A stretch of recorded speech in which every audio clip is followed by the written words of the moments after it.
तो क्या क्या है हम दोनों आधा घंटा ऐसे so I did program last night. you speak half an hour, I speak half an hour. Oh my goodness. No, I didn't get full program last week.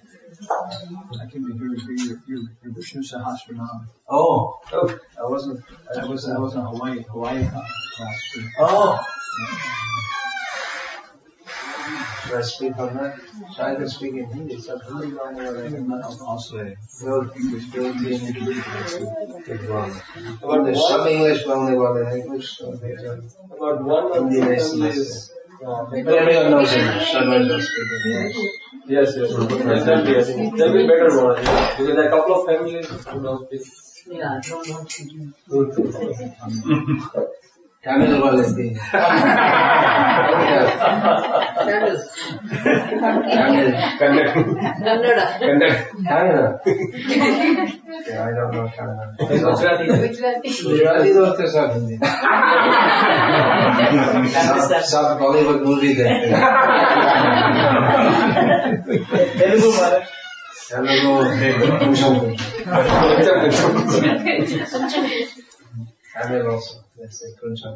And that's all I know. So, shall I speak on Vishnu? I'm not really prepared, but no harm. Shall I speak on that? Vishnu Sahasranam? Yes. South Indian people especially like the book. Well, as I've been chanting, something I should record that just in case this doesn't come out. I'm planning to, I'm giving these lectures on Vishnu Sahasranam, I'm recording them. So maybe at some point in time, we can make a book out of it. Because I like to make books. you like to make books. There are so many books. Yeah, that's right. There are so many books. We should have more books because sometimes we say, we have so many books. What should we do? Get more books. The materialistic people, they have libraries and libraries full of all rubbish. So we should make new libraries. We can have books on history, geography, sociology, psychology, all varieties of science, all from the Vedic perspective. Why not? So the main thing is to glorify Krishna. And all the different subjects are there, but without glorification of Krishna, it's Vaya Samtirtha. Who knows what that means? You know. This Narad Muni, he came to Vyasa. After Vyasa had compiled all the Vedas, and Narad told Vyasa was feeling, I compiled all the Vedas, but still I'm feeling not very satisfied. And Narad said, because you didn't directly glorify. Of course, Vede Ramayane Chaiva Purane Bharate Tata Adavante Madhyecha Hari Sarvatra Gita. All the Vedas, Ramayana, Puranas, everything, in every place, Hari, Krishna is glorified. But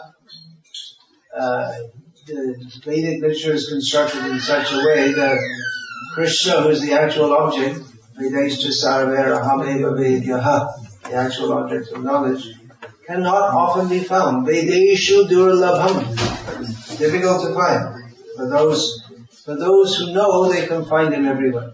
For those who don't know, they don't see him anywhere.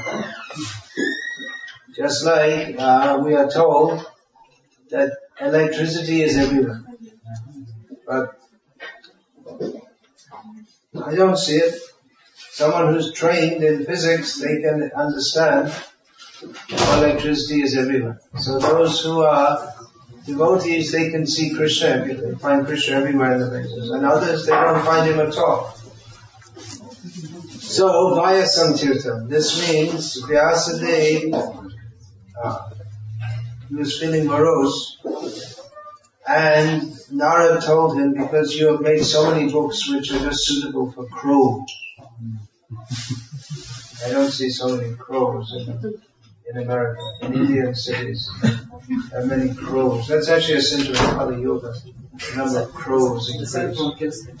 The cell phone kills them. The cell phones are everywhere in India. So not everywhere. In Badrinath, you can go there. It's called. I'm in Badrinath. It's called. I don't know if they have a go-book. Probably. So, the crows are everywhere. And this Narada, he said to Vyasadeva, that all the writings that you've done, Vyasadeva means what? He comes to this world specifically for the purpose of presenting the Vedas. There's one Vyasa at the end of every Dwarka Yuga. This Vyas, present Vyas, his name is Krishna Dvaipaya. Krishna because he's black. Krishna also means black. Apart from meaning all attractive. And physically this Vyas, he's not very attractive. So he doesn't mean all attractive. You know that when he had to fulfill his mother's order to produce sons in the sisters, that Amba, Ambika, Ambalika, that they all had different reactions. One became pale, one closed her eyes, and the other said amazing. She didn't have anything to do with him at all. So he's physically unattractive, but it's called Krishna because he's black. And Dvaipayana because he was born on an island. Dvipa. From Dvipa comes Dvaipayana. So this Vyasa is called Krishna Dvaipayana. So he comes for the very purpose of dividing the Vedas. Vyasa means who divides. The Veda is one, but he divides it into Rig, Sama, Yajur, and Atharva. Sometimes it's said 3 Vedas. Evam, Trayi, Dharma, Anupapa. Trayi here means, or in Bhagavad Gita, Trayi means 3. Following Trayi Dharma means following the 3 Vedas. That's stated in Bhagavad Gita. Also in Bhagavad Gita we say, Krishna, he says, Rig, Sama, Yaja, Evacha. I am the Rig Veda, Sama Veda, and Yaja Veda. So sometimes said 3 Vedas, and sometimes said 4, including Atharva Veda. So the Vedic knowledge is vast, and there's so many mantras. So the example is given, Srila Vishwacharya Thakur is given, that the Veda is one, but in course of time, what's what? It becomes, in people's minds, it becomes confused. People don't know. There's one mantra here, another mantra there, people don't. So it's like you have many jewels, like rubies, and diamonds, emeralds, but they're in a big box and they're all mixed up. So, like that, Vyasadeva, he sorted them out. Okay, this is Rig Veda, this is Yajurveda, this is Samaveda. So, Vyas means who divides. So he divided the Vedas and presented it all with the Brahmanas, Aranyakas, Upanishads, and then the Puranas, Mahabharata is his own writing. The Vedas, then, who are the Vedas written by? Often people ask, who are the Vedas written by? Who made it? Who's the author of the Vedas? Anyone know? Lord Himself. Well, in one sense, but they're called Apaurushaya. That means they have no author. When you say, well, Krishna is the source of everything, so he must be the author of the Vedas. But they're called Apaurushaya because Krishna always exists and Vedas also exist. So in one sense you can't say that even Krishna is the author. Well, he's the origin of everything. But it's just like knowledge of something always exists independently of the phenomenon. just like electricity. So electricity exists, and knowledge of electricity is not exactly the same thing, is it? Knowledge of electricity to describe what is electricity, how it may be utilized, different varieties of electricity. That knowledge also exists just because the very fact of electricity. There must be knowledge about it also. So in one sense they're non-different, but in another sense they are different also. To talk about electricity and have a degree in electricity doesn't mean that you have electric current there. Right? So knowledge of Krishna is eternally existing because Krishna is eternally existing. So it's always there. And that's called Veda. And Krishna, he presents that in human society, and various rishis. They get, just like some scientist, he discovers some law, and then they call it different laws, can you think? Or different theory. We have Darwin's theory, but that doesn't really fit this example, because Darwin's theory is bogus. But there are different laws. What do we have? We have Newton's laws, mechanics, Doppler effect. Who knows what that is? I just looked at it. Doppler effect means just like, for instance, the train goes by, you hear it goes. When it goes past you, the train, the sound changes, and why that is, one German fellow, I believe it was it Doppler? He explained it, and therefore it's called Doppler's effect. So the law is named after them, but it's not. It exists independently of their discovery, right? The effect and the knowledge about it is not really their knowledge. Knowledge is knowledge; it belongs to everyone, right? But because someone presented it to the world, it's named after them. Just like now we had the boson, and now it's Higgs boson. But actually and they call that the God particle. But actually it's all Krishna, right? It's not, doesn't belong to Higgs or Bose. Which Bose was that? Well, there's thousands. It's not in Satyendra. Because there was another one before that, some other Bose, Jagadish Chandra Bose. She was also a scientist before that. Srila Prabhupada said he invented television, and then he told Marconi, and Marconi took the credit for it. So we're told. So the knowledge is there, but it's presented systematically, and then therefore we say Vyasa he's presented the Vedas, but he's not the author of the Vedas. And in one sense there is no author. In one sense we say it's coming from Krishna, because aham sarvasya prabhava matasaram prabhavate. Everything comes from Krishna. Also the jivas, who made the jivas? Well, no one. Not even Krishna. But in another sense, yes, Krishna. So how is that? How is that possible? Everything comes from Krishna. But Krishna didn't create the jivas. We can give an example, just like the sun and the sun rays, particles in the sun rays. They come from the sun. But the sun is always existing with the sun rays. There's always sunlight. The sunlight is always existing. But it's also, there's no question of sun without sunlight.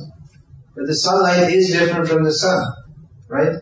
But at the same time it's dependent on the sun. It's not the sun, but it's dependent on the sun for its existence. So the jivas are eternal, so we can't say that they're made by Krishna. But in another sense, yes, they are, because everything is dependent on Krishna.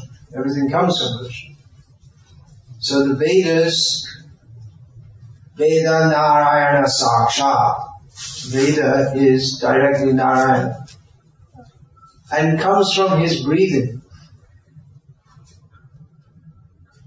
So with his breathing, the Vedas come out. They manifest in different ways at different times. Hayagriva gave the Vedas. Krishna himself manifests the Vedas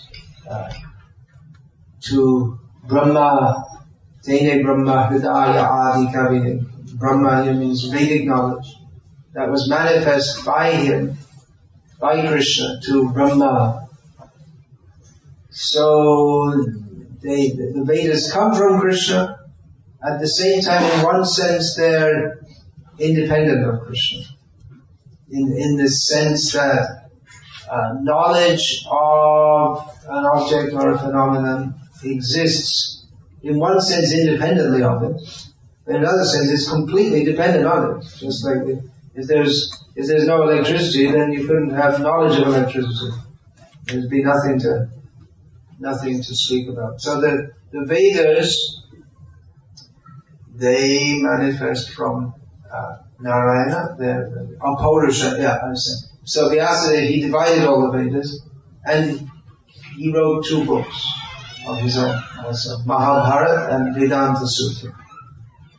So Vedanta Sutra, that is considered authoritative, as by followers of the Vedanta. But the other Vedic schools, they're not apparent nowadays. Probably because the Vedanta Sutras defeated all other philosophies. But that's called the Prasthantraya, the 3 evidences, Vedic evidence, Shruti, Smriti, and who said Purana? The Purana comes under Smriti. And Vedanta Sutra, which is Vyasa's own work to explain the Vedas and to defeat mis-explanations of the Vedas. It's amazing how out of the Vedas so many different philosophies came. Some of them quite atheistic. So Vyasa gave Vedanta Sutra, in which he defeats all other philosophies. But then, even then, he was feeling morose, depressed. Why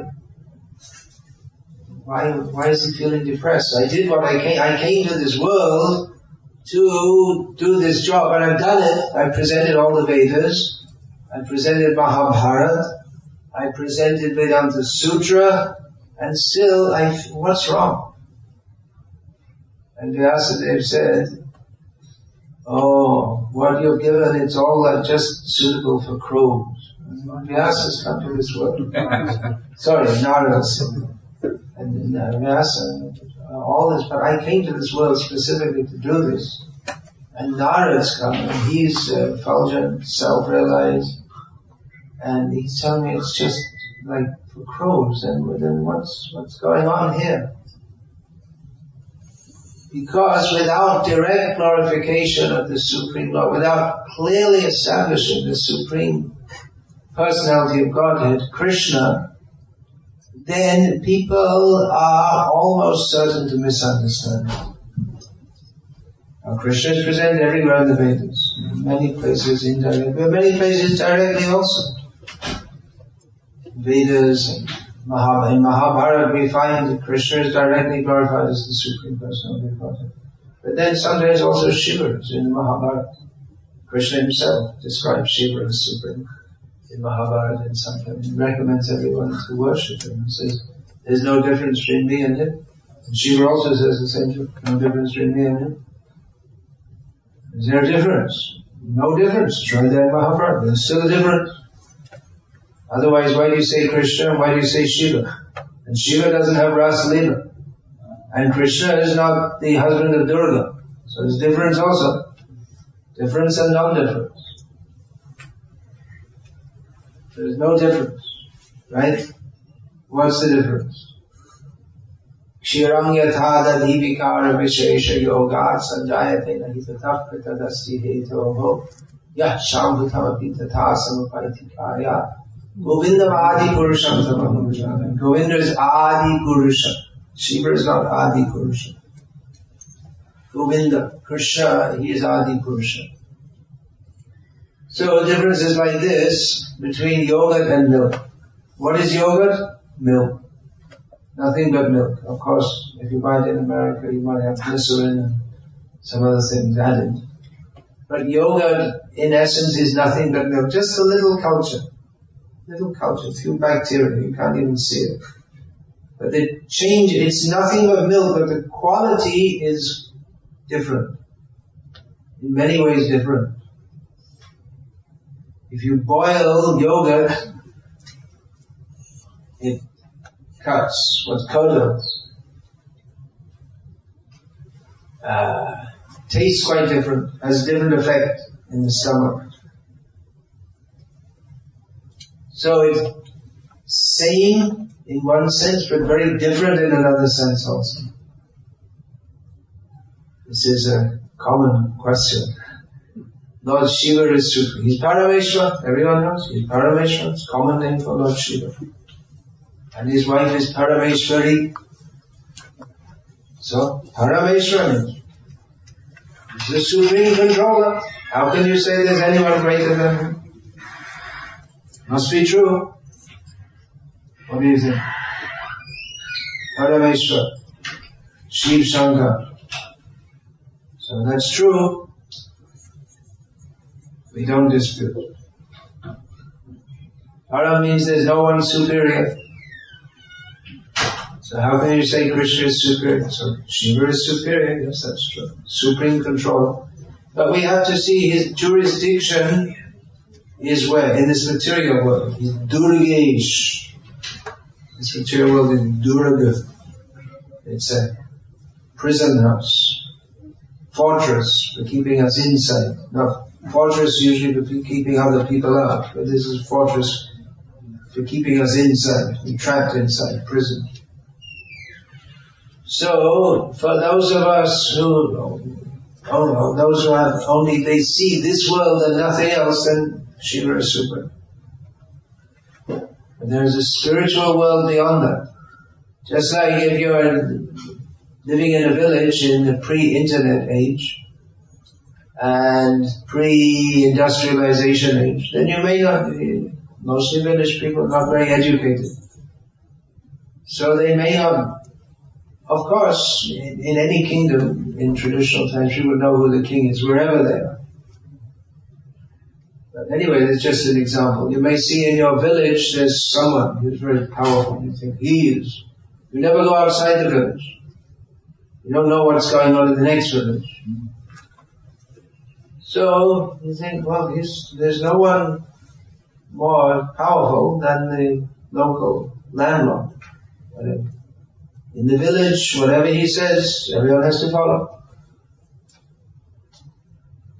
So, he's Parameshwar. As far as you're concerned, he's Parameshwar.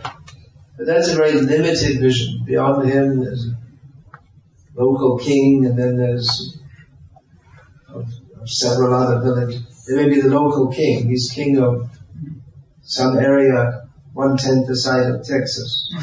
That's a very big area in the pre-industrial civilization, because if you have to go from Houston to Dallas by horseback, which was the fastest means of travel in pre-industrialized times, how much time will that take? A few days, even by horseback, right?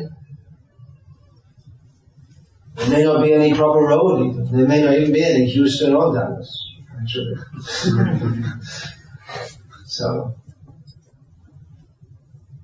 So Parameshwar within a limited area. So I was talking about Vyasa. How did I get onto Lord Shiva? Yeah, they're just backtracking. Oh, so many different theories come out. And one of there's many theories that Shiva is supreme. Shaiva Siddhanta, Pashupada. They theorize Shiva is supreme. So in the Vedanta Sutras, Vyasa, he refutes all these theories. And he writes his own book also, Mahabharata. But even Mahabharata, even though at the end, it's stated that, that Vede Ramayane Shaiva, that verse which I just quoted, the only subject is Narayana. But within the Mahabharata, Krishna appears although he is established again and again as the Supreme, but in many ways he appears to act as an ordinary person. So that even today people are saying, well, what's this Krishna? He and Krishna, Arjuna, he didn't want to attack his gurus and Krishna induced him to do so. Krishna made all this cheating. He says, I come to establish Dharma, but then he gets Drona killed by Adharma, he gets Bhishma killed by Adharma, he gets Duryodhana killed by Adharma, Karna. People are still questioning, even today. So, I want to speak in parts of the Vedas. Indra is glorified as Supreme. Varuna is glorified as Supreme. Agni is glorified as Supreme. So, and in different Puranas, definitely Shiva is glorified as Supreme. So it becomes confusing. And even Krishna is glorified as Supreme in some Puranas, but in the same Purana they'll again give someone else as Supreme. So it becomes confusing. So Narada told Vyasa that you are feeling morose because you have not clearly delineated Krishna as the Supreme. Well, you haven't made it clear. The Vedas, you may say, well, why is it so unclear? There's so many gods, so many different paths. Well, the idea is that people are different levels of consciousness, and therefore they're given different paths suitable for the level they're at, so that they may make some progress. Krishna says in Bhagavad Gita, Manushanam sahasreshu kaschid yatati siddhe. Not many people are interested in spiritual perfection. And yatatam abhisiddhanam kaschid mam vedi tattva. So first of all, most people are not interested in spiritual perfection. We'll give them something. Alright, do some sacrifices, go to the heavenly planet, dance with some apsaras, be happy. But follow the Vedic injunctions. So that's for foolish people. But most people are foolish, that's why we're in the material world, because we're foolish. So it's something, and then someone's interested in spiritual perfection, okay, then do some breathing, look at the end of your nose and focus your mind and chant Om and imagine yourself to merge into the oneness, whatever that is. So that's also, but the actual perfection of life is to understand Krishna, but not many people are ready for that. So Vyasa gives different paths, but he's giving so many different paths that the real path is not very clearly delineated. And therefore he wasn't satisfied in his heart, because the actual path of the Vedas is to surrender to Krishna, to accept Krishna as the Supreme Personality of Godhead. So then, after being instructed by Narada Vyasa, he meditated, and he saw there's Krishna, there's Maya, there's Bhakti Yoga, by which people can be free from Maya. They don't know, they don't understand this. Everyone's suffering in this material world. So therefore, Anartho Pashavan Sakshat, Bhakti Yoga, Lokasa, Janata, Vidvas Chakre, Sadhata Samhita.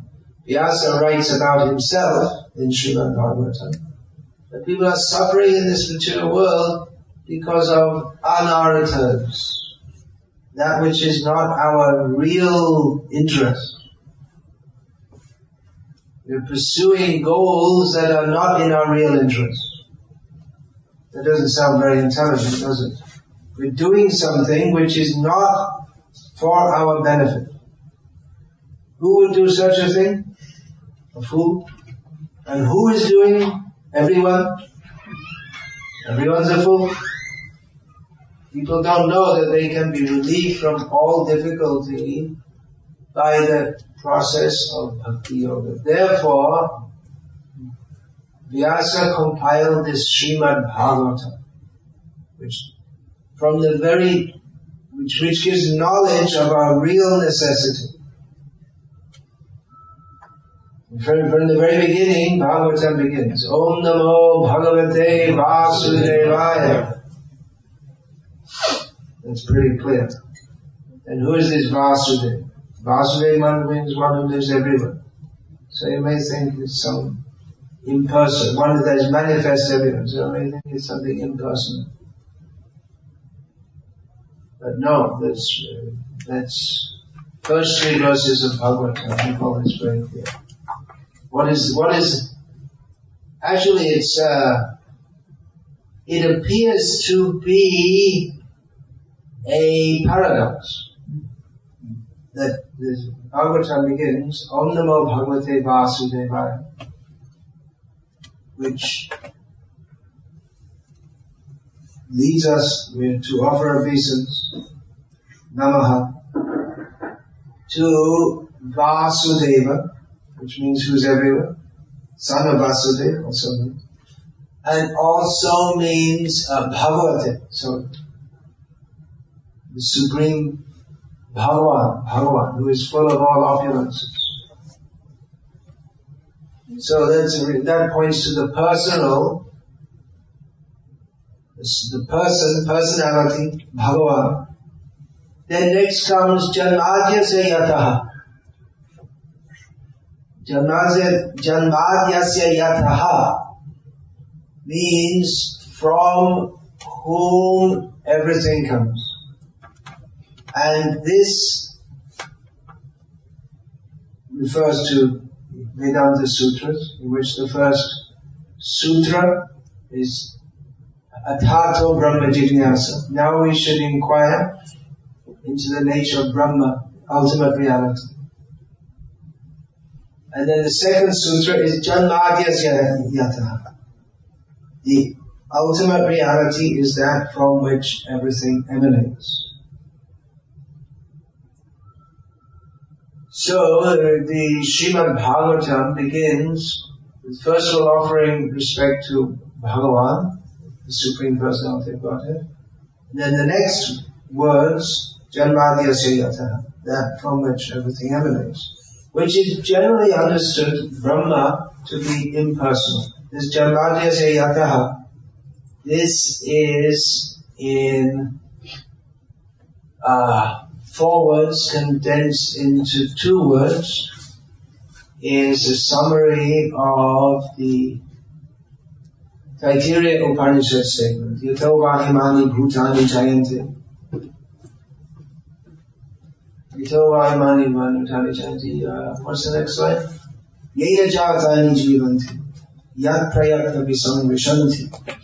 Tad vijigyasa svat tad brahmeti. The first 2 sutras of the Brahma Sutras are derived from this, that Taittiriya Upanishad says that from which everything comes, that in which and by which everything exists, that into which everything ultimately enters, that is the proper subject of inquiry, that is Brahma.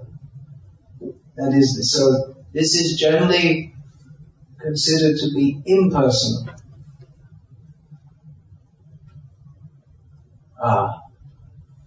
But Vyasa puts there Janmadyasya Yataha just right after Om Namo Bhagavate Vasudevaya. So it appears to be a paradox. And Srila Prabhupada addresses this paradox in the beginning of his introduction to Srimad Bhagavatam. He states that Srila Prabhupada states that the conception of God and the conception of the Absolute Truth are not on the same level. People think of God, the Supreme Person, and other people, philosophically inclined people, they tend to think of the Absolute Truth as being impersonal. But Srila Prabhupada, And then Srila Prabhupada says that the Srimad Bhagavatam hits on the target of the absolute truth, not God. But then he brings it, and Srila Prabhupada shows how the absolute truth is the personality of God. So generally when we speak about God, people think, well, that's just for sentimental people, and people who don't know anything. That's all sentiment. If we're philosophical, we either don't believe in God or we believe in some spiritual reality which has no form, no name. But Srimad Bhagavatam, as Srila Prabhupada notes from the very beginning, brings the two together. So this is the first verse of Srimad Bhagavatam, describes the personality of Godhead, that the conception of impersonal reality is included in and subservient to that of the personality of Godhead. And in one verse, the first verse of Bhagavatam, Vyasadeva summarizes the whole subject of Srimad Bhagavatam, which is the personality of Godhead. And this verse gives more actual theological knowledge than that of all other scriptures in the world put together. So then Vyasadeva, in the second, I'm not going to go through the first verse. We could be here all day, all night, all lifetime, and many lifetimes discussing that. So that's up to you. You can do your homework. Sunday's a day for homework. Is it? You do your homework on Sundays? Alright, so read the first verse of Bhagavatam. It's spiritual homework. So the second verse, Dharma projita kaitava atra. Dharma projita. Here, Dharma is completely rejected. The whole subject of the Vedas is Dharma. Then what kind of Dharma? Then Kaitava Dharma. Cheating. So how can Dharma be Kaitava? How can Dharma be cheating? Well, actual Dharma is not cheating, but there's a lot that goes on in the name of Dharma that is cheating. So what does that refer to, that all cheating religion is kicked out? Everything that Vyasadeva wrote himself before. So Vyasa is rejecting Vaya Samtirtha, pilgrimage place for Christ. So what is it? How is it the Vedas, they're worshipable? Actually, I was going to speak on Vishnu Sahasranam, but somehow I had a little introduction here and I got sidetracked. So, but one of the names in Vishnu Sahasranama is Veda. It's the name of Bhagavan, Vishnu. And the name which I would have done if I had spoken was this evening was the next name I have to speak on is Vedya, which means the proper subject of knowledge. So Veda is non-different from Krishna. Veda Narayana Saksha. It means that Veda is Narayana. So how can you say that it's a pilgrimage place for crows or that it's cheating? It's a strong rejection. How can you say that? Actually, there's nothing wrong with Veda. But it's the perception or the misunderstanding of it. That's the problem. And it seems the Vedas are written in such a way they can be understood in different ways. They can be understood in a way in which it recommends perform yagyas, go to the heavenly planets. If you take that's what the whole Mimamsaka school. They say, see, that's what's said in the Vedas. That's what you should do. And all this stuff about renunciation, and that's just for useless people. That's what they say. all this philosophizing, that's just for people. They may be inclined like that, but there's only a little bit. Most of it's about yagyas and going to the heavenly planets, performing pious activities. So that's what it should be.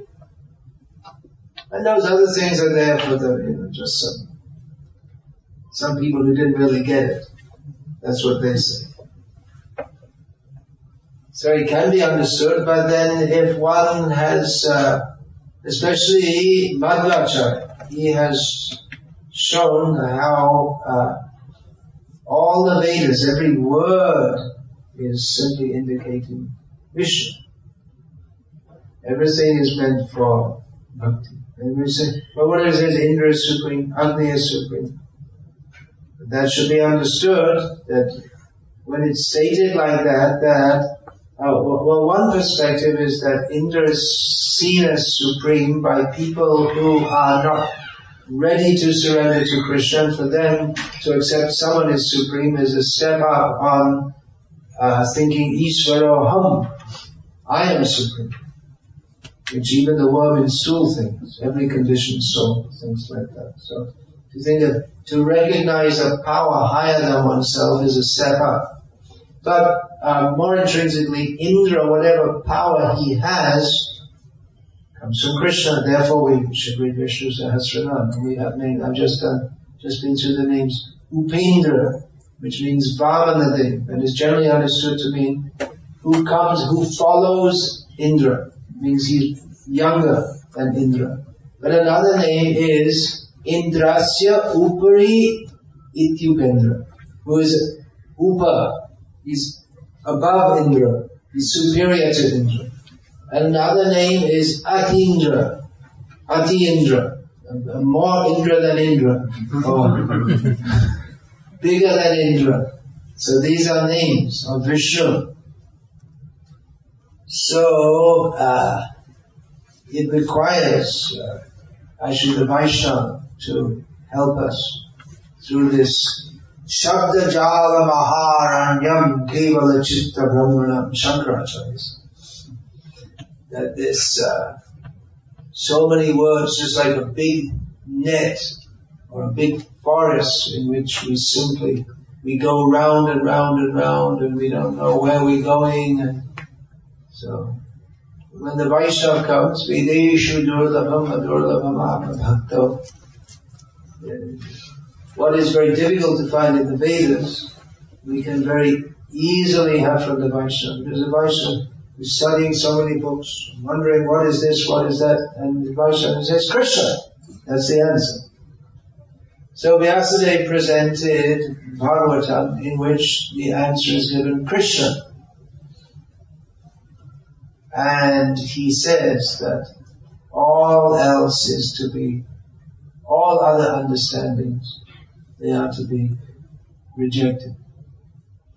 We should come to Krishna. Everyone should come to Krishna. So Bhagavatam is the understanding par excellence. It is the best of the best. Sarva Vedetihasaram Saram Saram Udahritam. The essence of the essence of the Vedas is Srimad Bhagavatam. Even in Gita, people say, well, Gita describes karma, jnana, bhakti. Karma, jnana, yoga, and bhakti, that's true. In Gita, bhakti is established as supreme. But in terms of the contents of Gita, there's a lot of talk about controlling the mind, performing sacrifice for pleasing the demigods. That's there also. There are various topics discussed. Srila Prabhupada is very kind to give us Bhagavad Gita as it is, in which we can very easily find Krishna, but not everyone finds Krishna.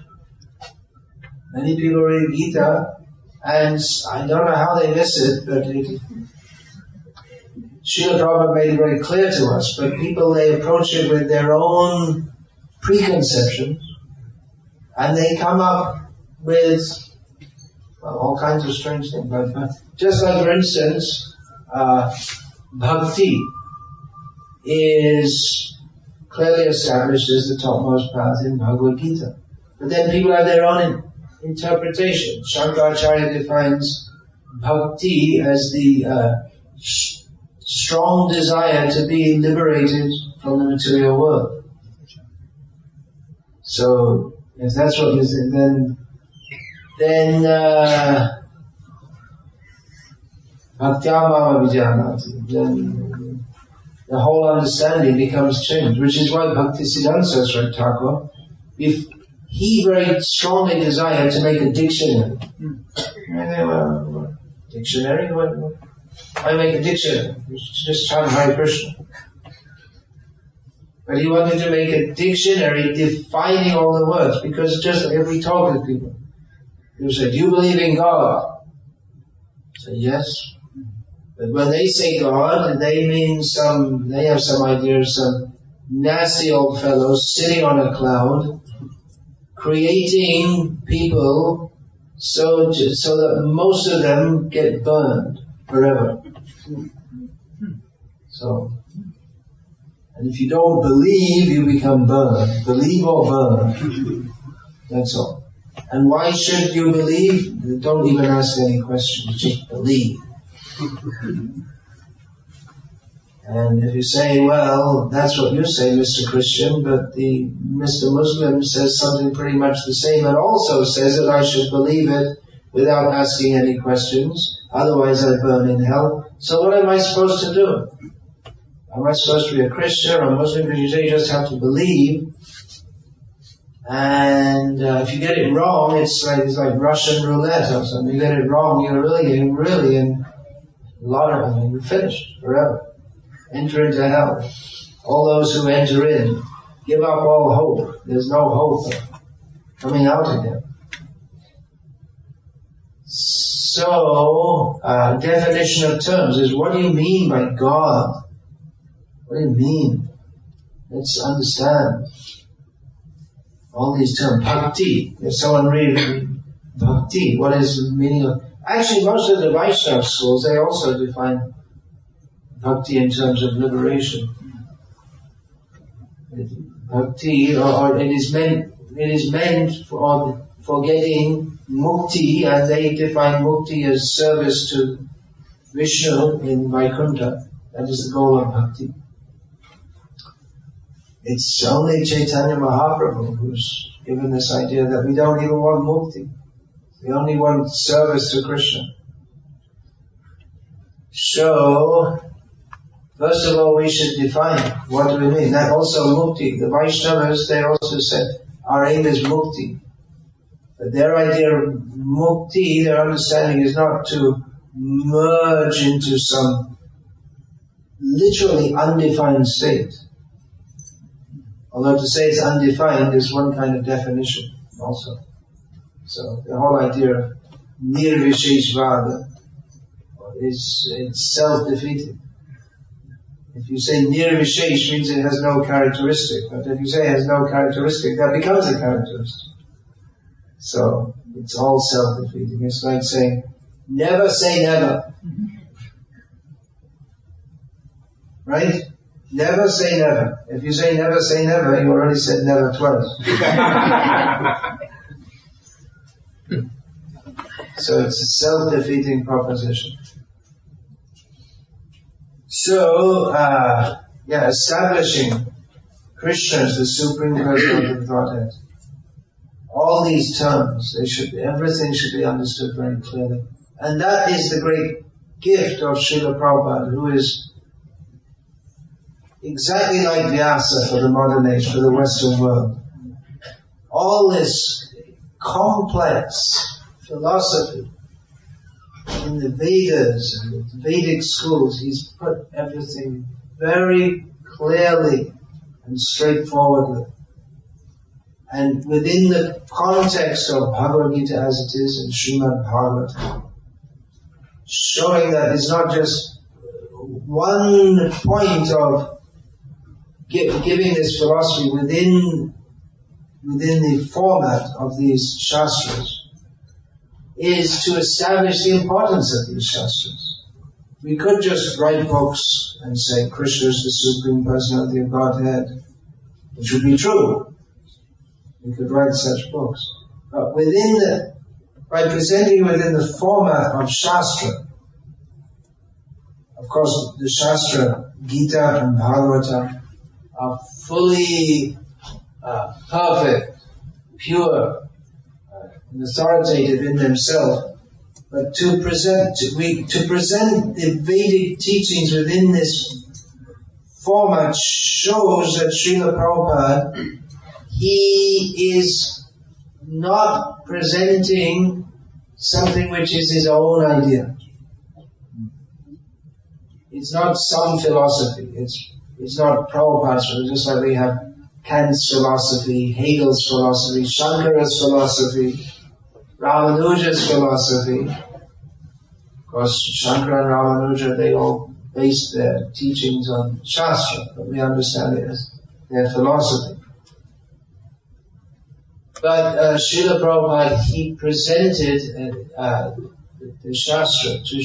One purpose of that is to show that Shastra leads to the conclusion that Prabhupada has given, and everything he has presented is not some idea that he made up. And for me personally, that was convincing, because I had heard so many philosophies and people all speaking so many things.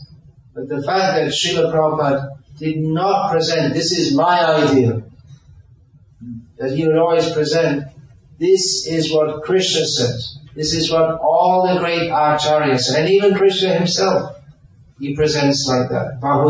What is this? Rishabhya Gita, what is it? Bahuda Rishabhya Gita, Chando Bhyavidhaipata, Brahma Sutra Padaishcheva, Hitam Adhyavanishtita. Krishna says, I'm now going to present this knowledge, which I'm presenting this knowledge in Bhagavad Gita, which is already presented by in the Vedas, by the Rishis, in the Brahma Sutras. So Krishna himself says, although he is the object, he is completely authoritative by himself, but he says, now I'm presenting that which is presented in Shastra and by all authorized Rishis. So that's an essential point. The truth doesn't change. It's not that we need nowadays the world is different, so we need a different philosophy. But no, the truth is consistent. The world has changed, there's no doubt, since the time when Vyasa compiled Shastra. But the fact of the existence of the Atma, the dependence of the Atma on Bhagavan, the nature of this world as illusory, nothing changed. And in fact, that the world has changed is even predicted by Vyasadeva himself. So he knew that, and he presented the knowledge, Srimad Bhagavatam. It is the highest truth. It is especially presented for Kali Yuga, and Srila Prabhupada has presented that in English, which is such an inappropriate and incapable language. What's the word? Insufficient language for presenting the Vedic knowledge. It's actually much easier to discuss all these things, even in Hindi, which is, I say even in Hindi, means because, well, maybe I'm biased, but Sanskritam itself is much better. And then, Shuddha Hindi, if we speak. Then all these, we can say Prakriti Keti Gu. We don't have to say the three modes of material nature. Most people don't know what you're talking about at all. Of course, for modern Hindi speakers, they also don't know. But traditionally, the concepts are there. And I was speaking just after Mangalati before I left in Dallas this one, with one Bengali devotee. And he told me that before joining ISKCON, he never knew what the word Kalevara meant. That's Kalevara in Hindi, or Kalevaram. He didn't know what it meant, which is a common word in Sanskrit. Have you know what that means? Kaleva? Change of motion. Means body, just body. So, these words, if the point I made is that in Sanskrit, it's exactly the right language for discussing tattva jnana. That means philosophical knowledge within the Vedic context. And also for discussing rasa jnana, rasa tattva. So it's a perfect language because all the concepts are there, the language, and even the language is structured in such a way. And then languages other than that, like Bengali and Hindi. And although they say Tamil has no relations with Sanskrit, that's bogus actually. Modern Tamil, they've changed it so it doesn't, there's not, but still there's so much Sanskrit in it. Just like Sigram. It's a Tamil word which means quickly. It's absolutely Sanskrit. Just one example. There are so many examples. So these languages are much more suitable for presenting the Vedic knowledge, and you can present very clearly and beautifully all these points. But English is not very suitable. Srila Prabhupada had to make up many terms, like the three modes of material nature, the super soul, the deluding potency, illusory energy, empowered incarnation. Srila Prabhupada made up these words. And some of them he borrowed, or they're already given by his own spiritual master, by Bhakti Thakur. But if we walk on the street and say to a person, my dear sir, you are suffering from a severe case of the deluding energy.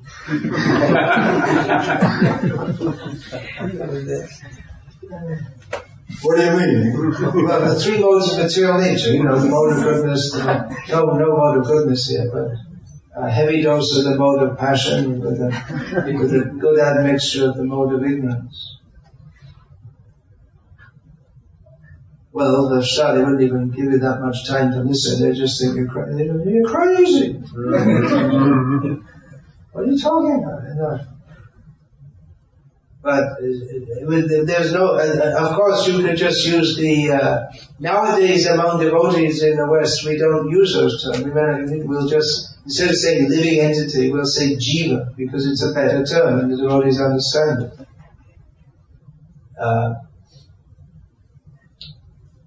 But Srila Prabhupada was constrained to invent so many terms because people don't understand. It's just not in the culture at all. All these terms and understandings, and even for people within the culture, mostly they don't understand Krishna, even in the best of terms. They don't understand Krishna. What to speak of nowadays where Gar se kaho hum Hindu hai, lekin hum ek bhi Bhagavad Gita shlok nahi jante. Hum Sai Baba की पूजा करते हैं. So this is the situation. Hindu का मतलब जो मुसलमान को द्वेष करते हैं, ये हिंदू शब्द का मतलब है. So what to say? People are worship. Even in India, where you think that people would be closer to this. It's crazy what's going on, what they call Hinduism. You should say Sharam Se Kaho. Really, it's so bad. That means instead of saying, say with pride I am a Hindu, you should say with shame I am a Hindu. हम हिंदू है और हिंदुस्तान में हर रोज कितना लाख गाय की घटना है, गौ हत्या होती है.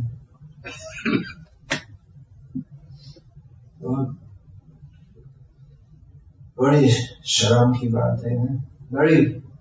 If in India or in any country, if one cow is killed ever, should be a great shame, impossible, unthinkable. But in this Mahatma Gandhi and Srila, they were fighting for Indian independence. And after Indian independence, what happened? They opened so many slaughterhouses. And in BJP rule also. It didn't stop. They opened the biggest slaughterhouse into Hyderabad is one very big slaughterhouse opened in BJP time, and then it's near to Agra, yeah, that junction where you go and Tunga, yeah, there's a huge slaughterhouse, I think biggest in Asia. And they're aiming to be the world's #1 exporter of beef. Very, very bad situation. And what to speak in the Western world, Texas is cowboy country, and cowboy means not like Krishna. It means cow killer country. Very bad situation in the whole world. But these books, this knowledge will change it. There's that picture in the first canto of Bhagavatam that was that goes with this verse, Krishna Swadhamo Bhagate Dharma Jnana Divisa Kalo Nashya Drishamesha Purana Kalo. That Krishna, he left this world. And when Krishna goes, then Dharma and Jnana, they go also. So how will we get in Kali Yuga? And what hope is there? Hopeless situation.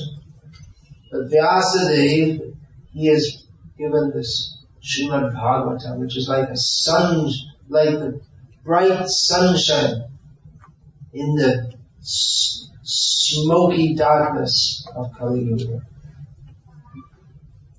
So all this complex philosophy, which so many great philosophers could not understand, still, and in which even in India people are completely misled and misguided, and now they've come to the level of cartoon Krishna. Instead of Srimad Bhagavatam Krishna, cartoon Krishna. That's the level they've come down to. So, what to speak of India? Even people in cowboy Texas, they can get Prabhupada's books, and all illusion smashed.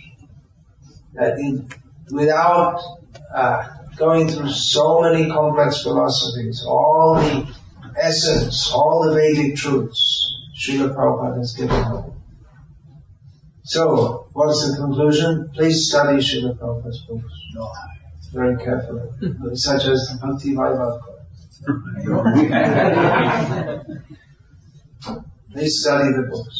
Generally, especially among Indians, we ask people to chant Hare Krishna. But I see Prabhupada, he actually, if you see how Srila Prabhupada is preaching all his conversations and lectures, he tried to get people to understand the basic philosophy. We're not the body. 2 points I see Srila Prabhupada mostly preached on. Of course, so many different points. 2 points. We are not the body.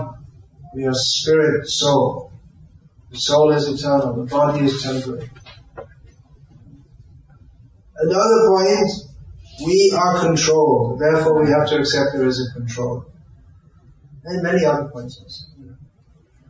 Actually, we can make that 3 points. That we are all suffering. No one wants to suffer. We should make a solution to this suffering. So these basic points, Srila Prabhupada, whoever he met, he would press on these points. Try to understand. Everything is there in Srila Prabhupada's books. Please read them. Try to understand them. Act on them. Live them. And spread them to others. Hare Krishna. Hare Krishna. All glories to Srila Prabhupada.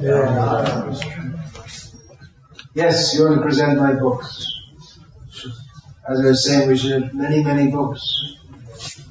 Fill up, empty all the libraries and fill them all up with books of Krishna. It's one of my favorite also. Sri Chaitanya Mahaprabhu, if you haven't read the Chaitanya Charitamrita, you'll be inspired to read it. And if you have read it, you'll be inspired to reread it again. It's a synopsis of the pastimes of Sri Chaitanya Mahaprabhu, the Golden Avatar. Yeah, I actually made that book because in India, people, they know Krishna, but most people don't know very much about Chaitanya Mahaprabhu. So I wrote it in English and had it translated in various languages. So that people can get at least some idea. Many Vaidavadis actually, and usually after reading it, they want to read Chaitanya Charitamrita. So it's a good appetite.